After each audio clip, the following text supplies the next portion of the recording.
से श्री सद्गुरु महाराज की जय। श्री सद्गुरु महाराज की जय।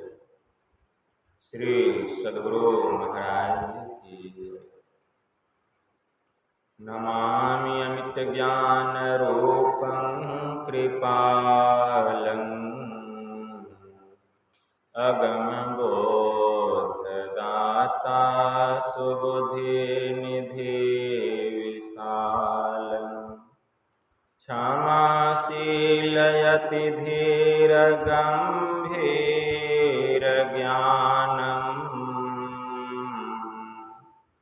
धर्मकील गृहधीर समधीर ध्यान जगत त्राणकारी अघारी उदारम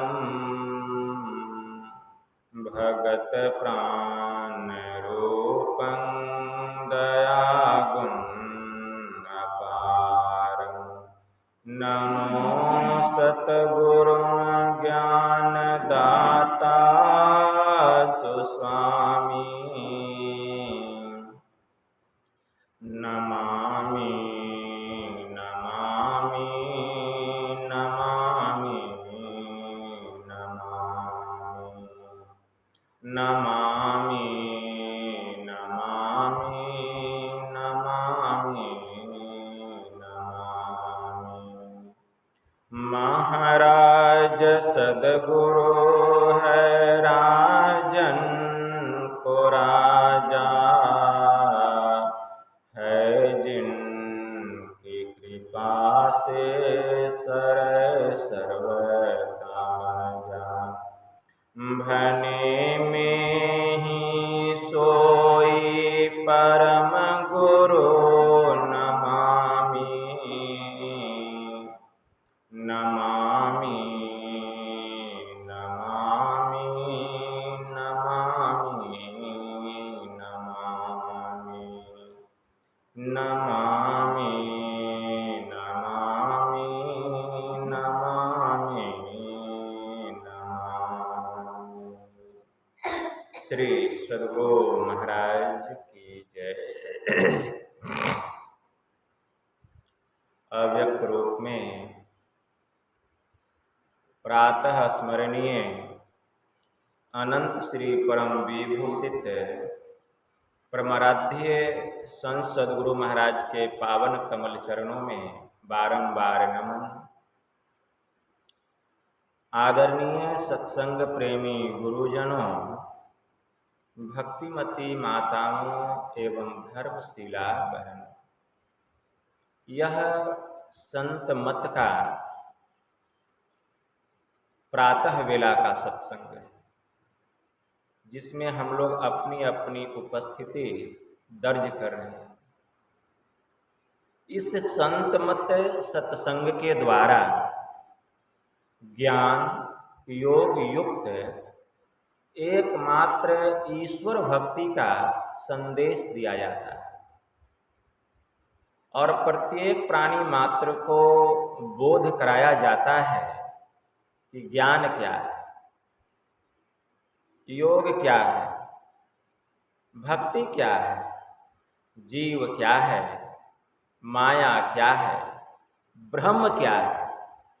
इन सभी रहस्यमयी बातों का ज्ञान सत्संग के माध्यम से यह जो जीव अबोध बना हुआ है, सत्संग सुनते सुनते मतलब श्रवण करते करते एक दिन वह सुबोध और परम ज्ञानी हो जाता है। आज तक जिसको भी ज्ञान हुआ है वह सत्संग के माध्यम से ही हुआ है। इसीलिए गोस्वामी जी ने लिखा, मति कीरति गति भूति भलाई जब जेहि जतन जहाँ जेहि पाई सो जानब सत्संग प्रभाव। वह सत्संग के प्रभाव से हुआ जानना चाहिए। लोकहूँ वेद न आन उपाओ, हमारा वेद कहता है कि इस लोक में इन पांचों के मिलने का, मति मतलब सुमति, कीरति संसार में यश, गति मुक्ति भूति अर्थात धन संपदा, भलाई अर्थात नम्रता, भलपन, इन पांचों के मिलने का सत्संग के अलावा कोई दूसरा उपाय ही। इसीलिए जैसे धरती से सभी प्रकार के अन्न, फल फूल कंद मूल की प्राप्ति हो जाती है, ठीक उसी प्रकार सत्संग से समस्त प्रकार का ज्ञान प्राप्त हो जाता है। इसमें किंचित मात्र भी संदेह नहीं। सत्संग से ज्ञान नहीं मिलता है, सब ज्ञान होता है। सठ सुधरहि सत्संगति पाई, अपारस परसी उधातु सुहाय। सठ का मतलब क्या होता है जानते हैं? मूर्ख। मूर्ख से मूर्ख व्यक्ति भी सत्संग पाकर इस तरह सुधर जाता है, जैसे पारस मणि को अगर लोहा से छुआ दीजिए तो वह लोहा सुहावना सोना बन जाता है। सोचिए ये सत्संग कैसा। अभी हम लोग पाठ में सुन रहे थे उपनिषद का मंत्र। किस उपनिषद का मंत्र सुन रहे थे? केनोपनिषद। केनोपनिषद में मंत्र आया, यन मनसा न मनुते एना हुर्मनो मतम तदेव ब्रह्म त्वं विद्धि नेदम यदिमुपासते। अर्थात जो मन से मनन नहीं किया जा सकता, बल्कि जिसकी शक्ति से यह मन मनन किया हुआ कहा जाता है, उसी को तू ब्रह्म जान। जिस काला विक्षीण वस्तु की यह दुनिया उपासना करती है वह ब्रह्म नहीं है, वह भ्रम है। ब्रह्म नहीं है, क्या है? भ्रम। उपनिषद में मंत्र आया जो मन से मनन नहीं किया जा सकता। क्या ऐसा कोई तत्व है जिसको हम मन से मनन नहीं कर सकते हैं? संसार में जितना चीज है सबका हम मन से चिंतन करते हैं। क्या करते हैं कि नहीं? मन से चिंतन करते हैं। क्या कोई ऐसा भी वस्तु है जिसको मन से मनन नहीं किया जा सकता? बल्कि जिसकी शक्ति से यह मन मनन करता है, जिसकी शक्ति से मन संसार की किसी वस्तु का चिंतन करता है, वह तत्व क्या है, वह वस्तु क्या है? जो मन से मनन नहीं किया जा सकता, बल्कि जिससे यह मन मनन किया हुआ कहा जाता है, वह शक्ति क्या है? उसी को कहा गया ब्रह्म। वह क्या है? वह तत्व क्या है? परमात्मा। ठीक है ना? वो हमारे भीतर में है। अब कहेंगे परमात्मा, बहुत लोग परमात्मा नहीं बूझते हैं। कैसे मान लें कि हमारे भीतर में परमात्मा है? कैसे मान ले इस बात को कि हमारे भीतर में परमात्मा है जिसकी शक्ति से यह मन मनन कर रहा है? चलो परमात्मा नहीं मानते हो, आत्मा तो मानते हो। कोई कहेंगे कि आत्मा नहीं है शरीर में? कहेगा? कोई परमात्मा के बारे में संदेह भी कर सकता है जो नास्तिक व्यक्ति है, लेकिन हर कोई कहेगा कि इस शरीर के भीतर में आत्मा है। तब तो जब आत्मा निकल जाता है तो शरीर मृत हो जाता है, तो लोग कहते हैं इनका आत्मा निकल गया। ये तो मान सकते हैं। वास्तव में आत्मा में और परमात्मा में कोई अंतर नहीं, कोई अंतर नहीं है।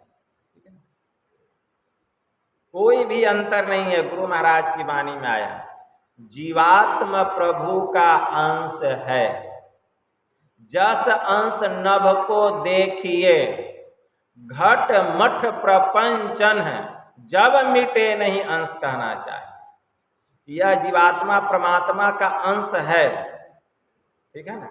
अगर इस अंश को देखना चाहते हैं, इसको जानना चाहते हैं, तो घट मठ प्रपंचन है, जब मिटे नहीं अंश कहना चाहिए। देखिए यह मठ है ना, मठ के भीतर के आकाश को क्या कहेंगे? मठाकाश। इसी मठ के भीतर में एक घड़ा रख दिया जाए तो घड़े के भीतर के आकाश को क्या कहेंगे? घटाकाश कहेंगे ना। मतलब घड़े के भीतर का आकाश मतलब खाली जगह, उसको कहा गया घटाकाश, और बाहर में जो आकाश है उसको कहेंगे महदाकाश। बाहर में जो विस्तृत आकाश है उसको हम कहते हैं महदाकाश। उसी महदाकाश का अटूट अंश, टूटा हुआ नहीं, अटूट अंश, अटूट का मतलब क्या होता है? टूटा हुआ। अटूट अंश यह मठाकाश है और घटाकाश, मतलब मठ के अंदर का आकाश और घड़े के अंदर का आकाश, इसी को कहा गया मठाकाश और घटाकाश। ठीक, यह अटूट अंश है। आप घड़ा के आवरण को हटा दीजिए, कैसे हटाएंगे? घड़ा फोड़ दीजिए, तब घटाकाश रहा। अब क्या हो गया? मठाकाश। मठ की चार दीवारी को हटा दीजिए, छत को हटा दीजिए, तब घटाकाश और मठाकाश महदाकाश का अटूट अंश नहीं कहलाकर महदाकाश ही कहलाने लग जाता है। ठीक उसी प्रकार यह जीवात्मा परमात्मा का अंश है, लेकिन इस जीवात्मा के ऊपर में आवरण है, माया का आवरण। ठीक है ना? क्या है माया का आवरण? वह माया का आवरण है अंधकार का, प्रकाश का और शब्द का। घट तम प्रकाश शब्द पट त्रय जीव पर है छा रहे, कर दृष्टि और ध्वनि योग साधन ये हटाना चाहिए, तब इनके हटे, अब माया हटेगी, तब इस आत्मा का प्रभु से होगी एकता, फिर द्वैतता नहीं कुछ रहेगी। अस मनन दृढ़ चाहिए, फिर कोई द्वंद्व और द्वैत नहीं रहेगा। यह कैसे हटेगा? तो गुरु महाराज ने कहा कर दृष्टि और ध्वनि योग साधन ये हटाना चाहिए। दृष्टि साधना के द्वारा हम अंधकार से प्रकाश मंडल में जाते हैं, शब्द साधना के द्वारा प्रकाश मंडल और शब्द मंडल को पार करके निह शब्द परम पद में हमारी सूरत समा जाती है। तब हम में मतलब इस आत्मा में और परमात्मा में कोई अंतर नहीं रह जाता। अरे जो मेरा स्वरूप है वही ब्रह्म का स्वरूप है, यह ज्ञान होता है वहाँ। ये तीनों आवरण जैसे हटता है, और स्वरूप का ही नहीं, जो मेरा स्वरूप है उसका स्वरूप ही नहीं, इतना ही नहीं बल्कि दोनों में कोई अंतर ही नहीं है। अहम ब्रह्मस्मि, दोनों में कोई अंतर नहीं है। ये द्वंद्व और द्वैत समाप्त हो जाता है। इसलिए बाबा कबीर ने बड़ा अच्छा कहा, स्वरूप अखंडित चेतनस्य चेतन, ऊंचे नीचे आगे पीछे दाहिने बाएं अनन्य, बड़ते बड़ा छोटते छोटा, मीही ते सब लेखा, सबके मध्य निरंतर वह साई, दृष्टि दृष्टि सो देखा, चाम चश्म सो नजरी न आवे, खोजू रूह के नैना, चुन चगुन वजुद न मानो, ते सुभा नमुना ऐना, जैसे ऐना सब दर्शावे, जो कुछ भेष बनावे, जो अनुमान करे साहब का, सो साहब दर्शावे, जाही रूह अल्लाह के भीतर, अते ही भीतर के ठाई, अरूप अरूप हमारी आस है, हम तो दुनों के साईं, जो कोई रूह आपनी देखा, सो परमारथ को पेखा। क्या कहे बाबा कबीर? जो कोई रूह आपने देखा, मतलब जिसने अपनी आत्मा को जान लिया वह ब्रह्म को पहचान लिया। जिसने अपनी रूह को देखा सो परमारथ को पेखा। कहे कबीर स्वरूप हमारा साहब का दिल देखा, तो यह भ्रम दूर हो जाता है। तो जब आत्मा ही परमात्मा है, दोनों में कोई अंतर ही नहीं है। जिंदों में रहकर जो न जिंदा कहलाता, मुर्दों में रहकर जो न मुर्दा कहलाता, सभी के परे जो परम तत्व रूपी, सोई आत्मा है, सोई आत्मा है। परम तत्व किसको कहा गया? परमात्मा को कहा गया। कोई अंतर नहीं है। ये अज्ञानियों का कहना है कि दोनों में अंतर है, नहीं, कोई अंतर नहीं।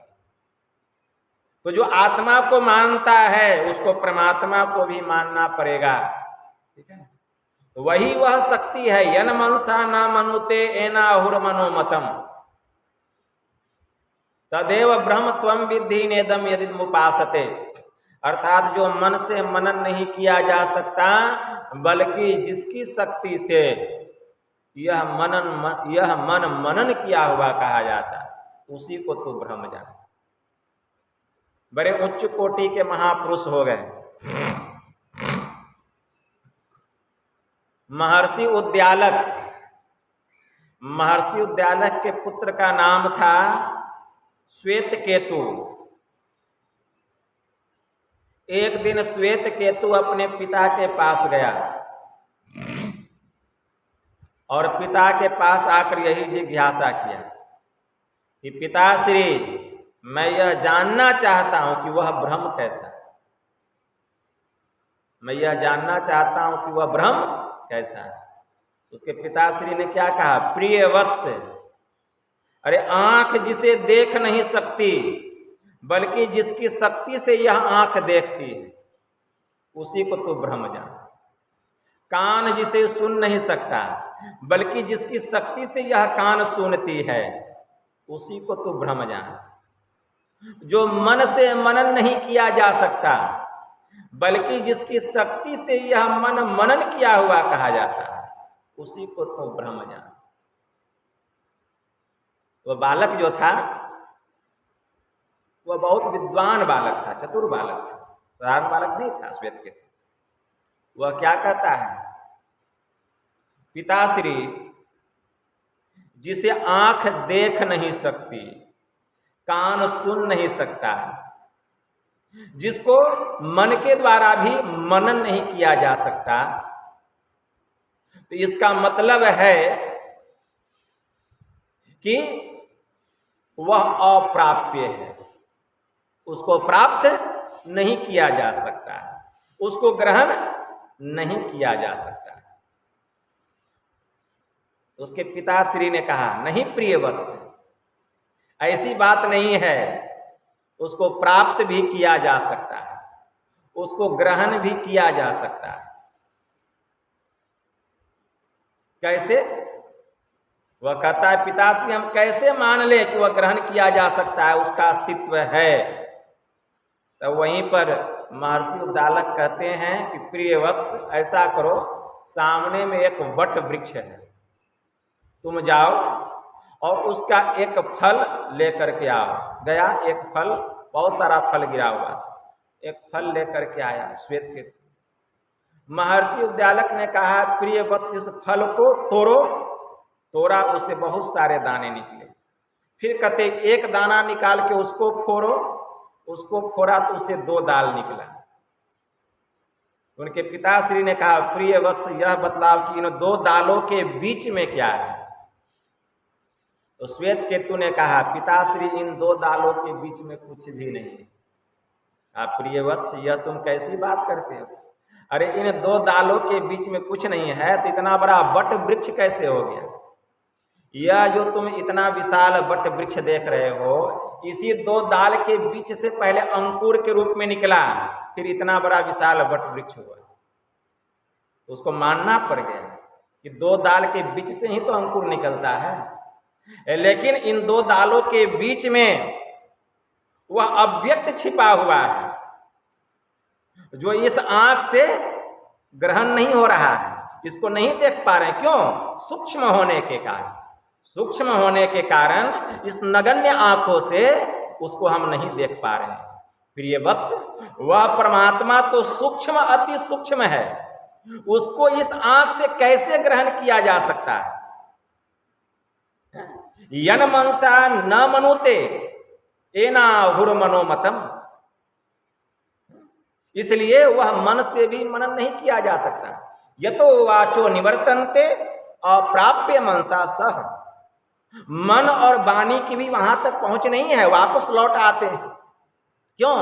वह परमात्मा इस 2 दाल के बीच में जो अव्यक्त छुपा हुआ है, जब इस आंख से ग्रहण नहीं हो रहा है, तो वह जो परमात्मा इतना सूक्ष्म, अति सूक्ष्म है, उसको हम कैसे ग्रहण कर सकते? तब उस बालक के बुद्धि में कुछ बात धंस गई कि बात सत्य है। वह बालक मानने पर मजबूर हो गया कि इन 2 दालों के बीच में वह अव्यक्त है, लेकिन सही में इस आंख से दिखाई नहीं दे रहा है। तो हम परमात्मा को इस आंख से कैसे देख सकते हैं? एक फकीर ने कहा, इस आंख से हवा न दिखाएगी, अब परमात्मा दिखे सुनकर हंसी आए। वह बालक क्या कहता है कि पिताश्री, जो ईश्वर, जो परमात्मा इतना सूक्ष्म, अति सूक्ष्म है, यह तो मान लिया कि उसका अस्तित्व है, उस परमात्मा का अस्तित्व है, लेकिन पिताश्री इसका मतलब है कि उसको ग्रहण नहीं किया जा सकता। उसकी स्थिति तो है लेकिन उसको ग्रहण नहीं किया जा सकता। उनके पिताश्री ने कहा, नहीं प्रिय वत्स, उनको ग्रहण किया जा सकता है। कैसे? तो सुनो। जैसे आंख दृश्य का ज्ञान करा देती है, कान शब्द का ज्ञान करा देता है, नासिका सुगंध का ज्ञान करा देती है, जिह्वा स्वाद का ज्ञान करा देता है, ठीक उसी प्रकार शुद्ध चेतन आत्मा उस परम तत्व परमात्मा की पहचान करा देता है, शुद्ध चेतन आत्मा। इसीलिए प्रिय वत्स, उस परमात्मा को जानने के पहले कि वह कैसा है, तुम अपने आप को जानो। जिस दिन तुमको अपना ज्ञान हो जाएगा, उसी दिन उसी क्षण प्रभु की पहचान हो जाएगी। इसीलिए पहले अपने को जानना पड़ेगा। जब तक अपना ज्ञान नहीं होगा, परमात्मा की पहचान नहीं होगी। इबादत है किसी नासाद को फिर साध कर देना, एक फकीर ने कहा। इबादत है किसी बर्बाद को फिर आबाद कर देना, यही सीखा है सागर हमने मुर्शद के कदम को छूकर। खुदा से हो अगर मिलना तो पता खुद का लगा लेना।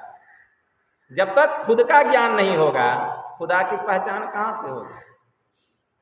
इसीलिए पहले अपने को जानो। इस जमाने में उसने बड़ी बात कर ली जिसने अपने से मुलाकात कर ली, यही सबसे बड़ी बात है। यक्ष ने महाराज युधिष्ठिर से पूछा था कि बताओ दुनिया में सबसे बड़ा आश्चर्य क्या है? तो धर्मराज युधिष्ठिर ने क्या कहा? दुनिया में सबसे बड़ा आश्चर्य यह है कि लोग मर मर करके जम के घर को भर रहे हैं, लेकिन फिर भी कहते हैं कि हम अमर हैं। और उससे बड़ी आश्चर्य की बात यह है कि लोग अपनी पत्नी को पहचानते हैं, अपने पुत्र को पहचानते हैं, अपने घर मकान दुकान को पहचानते हैं, देश विदेश से भी संबंध रखते हैं, लेकिन अपने आप को नहीं पहचानते हैं। यह क्या कम आश्चर्य की बात है? इसीलिए अपने को जानो। जिस दिन अपना ज्ञान होगा, उसी दिन प्रभु की पहचान हो जाएगी। जिस दिन, जिस समय, जिस क्षण एक बूंद जल का पहचान हो जाएगा, घड़े का जल हो, सरोवर का जल हो, नदी का जल हो, सागर का जल हो, समस्त जल की पहचान हो जाएगी। ठीक उसी तरह जिस दिन अपना ज्ञान होगा, उसी क्षण परमात्मा की पहचान हो जाएगी, किंचिन मात्र भी संदेह नहीं। इसी के लिए हम लोग ध्यानाभ्यास करते हैं, अपने को जानने के लिए। अरे हम शरीर नहीं हैं, यह शरीर मेरा है। हम अपने शरीर को जानते हैं, अपने आप को नहीं जानते हैं। हम कहते हैं कि यह आंख मेरा है, हम आंख नहीं है। हम कहते हैं कि यह कान मेरा है, तो यह कान मेरा है, हम कान नहीं हैं। हम कहते हैं यह नासिका मेरी है, तो यह नाक मेरा है, हम तो नाक नहीं है। हम कहते यह पेट मेरा है, तो क्या हम पेट हो गए? यह पीठ मेरा है, पीठ हो गए? नहीं। यह शरीर मेरा है, हम शरीर नहीं है। इस शरीर में हम रहने वाले हैं। तो कौन है? इसका ज्ञान हुआ, इसका पता लगाओ। और यह काम इसी शरीर से होगा और किसी शरीर से नहीं होगा। यही सबसे बड़ा कर्म है। लोग कहते हैं ना, यह मनुष्य कर्म जोनि है, बाकी सब भोग जोनि है। कौन सा कर्म? जिस कर्म को करने से अपना ज्ञान हो जाए, प्रभु की पहचान हो जाए, उससे उत्तम काम कोई दूसरा हो नहीं सकता। इसीलिए गोस्वामी जी ने मानस में लिखा, देह धरी कर यही फल भाई, अब भजिए राम सब काम ध्याई। सभी प्रकार के कामनाओं से अपने मन को हटाकर हमें एक ईश्वर का भजन करना चाहिए, ध्यान करना चाहिए। तब अपना ज्ञान होगा और परमात्मा की पहचान होगी। यही थोड़ा सा आप लोगों की सेवा में कहा। बोलिए प्रेम से श्री सद्गुरु महाराज की जय।